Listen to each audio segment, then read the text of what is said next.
This week, NA and EMEA have both put the power rankings to ruin. We have the rise of one-trick teams in Japan, and there's DPS players as emergency subs on Lucio in Korea. Hey folks, my name is Apostle, and this is Watching Overwatch, also known as WoW. And man, is that fitting this week. This is the show that tells you everything you need to know about Overwatch Esports, and in this case, hear about the craziness that's been happening basically across the world. As always though, we'll start things off with our must-watch games, and there were a bunch of crazy ones, but here's the real nail-biters. First, from North America, it's Team Liquid versus SSG, an amazing match that I think fans of both teams will ultimately be able to be happy with, that shows just how strong these guys are. Across the pond, from Korea, FTG versus Zeta Division, a game that ended up being a surprising gigabanger and was very entertaining. For Japan, check out Please Not Hero Band versus Aplom Tiger, a match that truly brought back the feeling of watching Aw Yeah or Namakuji Brothers, just pure one-tricking beauty.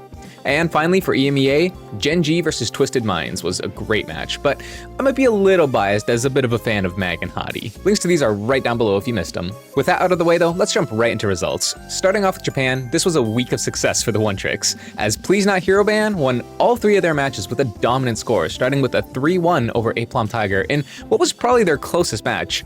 I've got to say though, I really do respect Aplom though. They tried to match PNHB in terms of the creativity and branching out into off-meta comps, despite the fact that it didn't really work out for them this time. But especially Umilalan, we saw play D.Va, Zarya, Sigma, and Hazard, and the DPS and support lines, they also showed a lot of flexibility. Overall, it was a really good match that ultimately set the stage for the rest of PNHB's games, as they went on to beat Insomnia in a 3-1 and Undercat in a 3-0.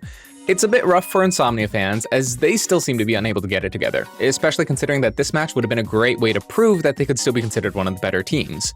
We also saw Jacob find a lot more success with Mayweather, the Doomfist one-trick. He did actually show us some Hazard on Esperanza against Hayabusa, but otherwise he's been clean with it. Veryl as well had a much more successful week, getting back-to-back 3-0s over Hayabusa and Inferno, and Lazuli joined the fun as well, with a 3-0 over Lost Never Gaming.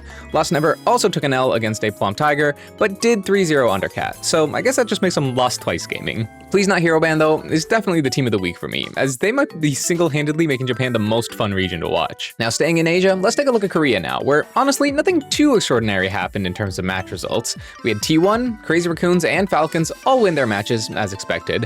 Wei went even with a win over New Era in a really solid map 5 game that I think really showed how good Aid can be as peak. It's a matter where Who Are You was expected to be the carry, but Aid was putting down really solid performances, and the entire team is looking good in all honesty. New Era did play this close, so big props to them, but Wei, they're just a bit better. I'm extremely curious though to see how this team would play against From the Gamer, as in my initial power rankings, I did have Wei above them.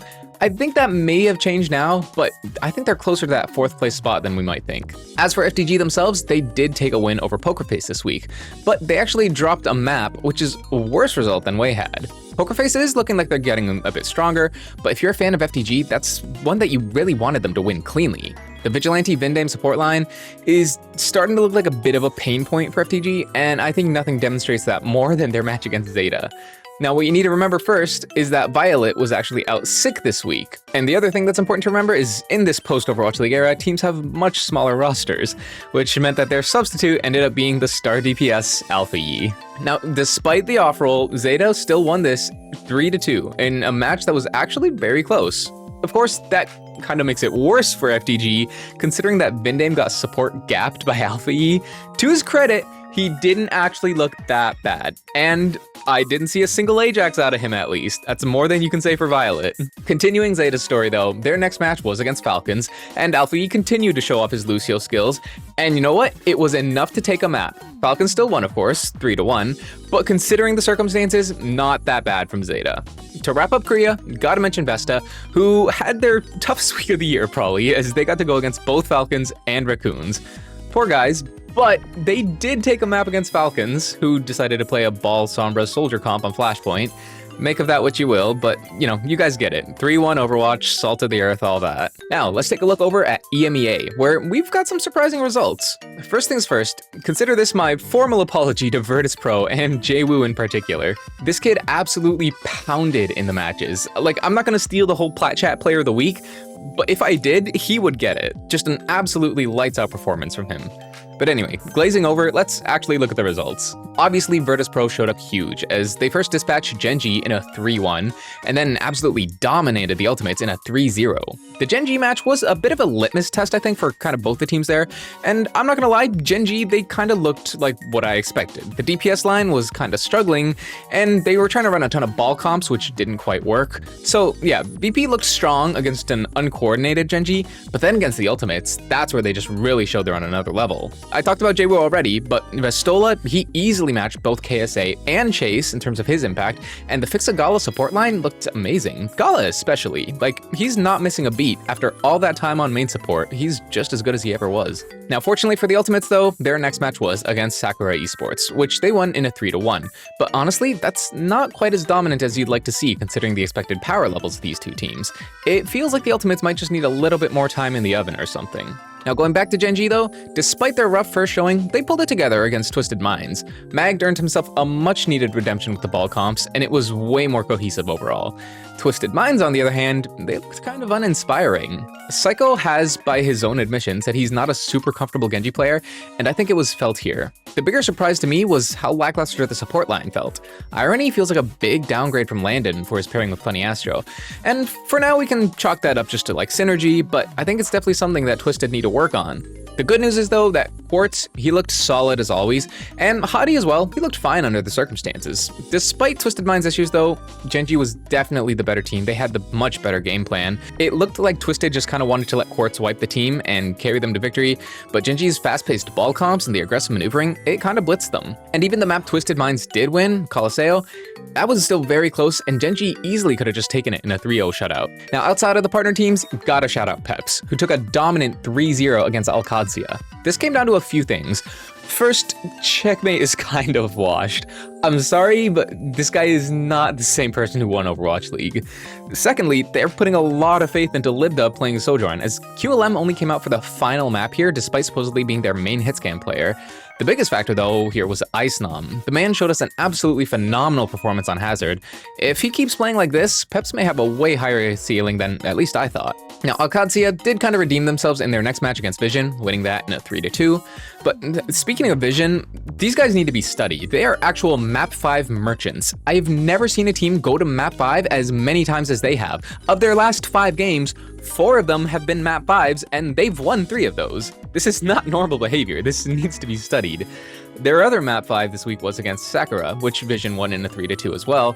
And personally, the biggest difference I saw was the hero bans. They banned a Hazard on Map 4, and that boomed Sakura like nothing I've ever seen. Map 5 was so one-sided, you wouldn't even have guessed these teams are in the same league. It's not the hardest start for Sakura, but they didn't get blown out at least. And they did show some potential, so hopefully they can pick up the slack and show just how good they are. Now, moving over to North America, we're gonna be in for a very interesting time, as the week started off with what may be our top 4 teams all playing. And first off was none other than Team Liquid versus Timeless. Now, you may have seen the leaked scrim I shared between these two, and I was coping pretty hard when I lost that. It turns out though, Timeless actually just diffs them, as they won in a 3-0. The support diff in this game was absolutely wild. Rupal got straight up dominated on the Juno. It was honestly a little painful. Timeless were just clearly the better team there. But next up, we saw SSG versus Nightmare. Now, Nightmare was able to make this a little closer given they took a map, but otherwise it was all Spacestation as they won 3-1. Seeker and Sugar Free looked amazing. The next day, though, saw Nightmare play against Timeless in what was actually a close match, but it was, I think, a pretty messy one. Nightmare did ultimately win 3-2, but there were a lot of, we'll say, short-sighted engagements that I think blew up very quickly for both sides, and one of the most egregious Ajaxes in recent memory. You know, just to make up for the lack of Violet in Korea, I guess. But it's early season, teams figuring things out, I can cut them some slack. More importantly though, it did give us a hierarchy. SSG beat Nightmare, Nightmare beat Timeless, and Timeless beat Liquid. Solid top 4, or at least it was until day 3, where we saw SSG and Liquid duke it out. And of course, Liquid won that 3-2, creating a circle of suck for NA. Now, this was a super fun match, and genuinely we saw great looks from both teams. Arguably, the most interesting map of this whole thing for me was Esperanza, where we saw SSG just bring out a perfect counter to Liquid's ball comp that they favored so much, and it was such an effective counter that it turned into a 139-meter stomp on push. SSG could have won the entire game, honestly, But they made one crucial mistake according to Tree and Unter on his stream. They didn't ban Tracer, which ended up being a key component of the final map. Having that Tracer available just let Liquid have all the flexibility and the maneuvering they needed to be able to take the win. Throughout the match though, it looked like Tree was dominating Seeger, and Knife, he was very competitive with Sugar Free, which is impressive because the guy is still on ping, right? But yeah, thanks to Liquid winning here, the logical order of things has been completely messed up. If we take a lot of copium and assume their loss to Timeless was just a fluke, then that would even everything out, but maybe Timeless is just kind of their kryptonite, given we have both the Scrimbucks and the match results to show it. Outside of that though, things were thankfully a lot less dramatic. Avidity and Rad won both their matches against Amplify and Shikigami, though credit to Amplify, they did take a map from Avidity. They're running a lot of Sombra, and while it may be weaker on paper, it's doing a great job of catching people off guard and forcing them to think on their feet. It allowed them to take a map from Shikigami as well, though Shiki did still win that 3-1. But all things considered, it's a solid performance from these underdogs, right? And I really respect that they're doing their own thing. They know just trying to like straight up mirror would probably end badly, so they're getting creative. They're not afraid to try new things, and you know what? Amplify, you're kind of my goats for that. With that though, that wraps up the matches for this week. It was definitely a wild week for both North America and EMEA to start things off, but at the same time, it shows that outside of like the lower ranked teams, we should be seeing a lot of games getting traded back and forth, and it's going to be some fun unpredictability. Now, let's quickly look at what's happening outside of OWCS though. Of course, we have the Face It Master Leagues, which are starting on February 10th, and remember, the top 2 teams from there will be able to play in the promotion and relegation matches to make it into OWCS. We have 16 teams from EMEA, with names like Incendia, Quick, SRP Check, and there's 16 teams from North America, with names like Supernova, Dildux, and the other Supernova. It could really be anyone's game there, so definitely keep an eye out to see who's going to make it out on top. And while we're on the topic of upcoming talent, the Overwatch collegiate scene for North America is also starting back up. Several of the top OWCS players find themselves on various schools from around here, so if that's something you're into, there's going to be plenty of streams and matches in that scene over the next few weeks. And of course, OWCS is happening every week with matches for every time zone. There's always going to be something you can catch. But that brings this episode to a close. From the One Tricks in Japan to the Circle of Suck in North America, we saw a lot of things that probably weren't on anyone's bingo cards, but it made for an amazing time nonetheless. As always, links to everything I've talked about can be found right down below, so check those out if you're interested. And don't forget, the full match VODs can be found on the OWCS Esports YouTube, the OWCS Esports Korea channel, and the OWCS Esports JP channel. And don't forget, if you want to be the first to get info on the important announcements, check out my Discord to stay up to date and join the community of like-minded fans. But anyway, all of our regions are officially underway now, and it's looking like each one is going to be pretty unique and exciting in its own way. It's looking like we're going to be set up for an amazing stage 1, and I'm super excited to see what storylines we're going to get here. Let me know what team or region you're enjoying the most so far in the comments down below. With all these matches happening, it might be hard to track every little thing that goes down, but if you can't, there's no need to worry, because that's what I'll be here for. Thank you all so much for tuning in, and I'll see you back next time for Watching Overwatch. Take care.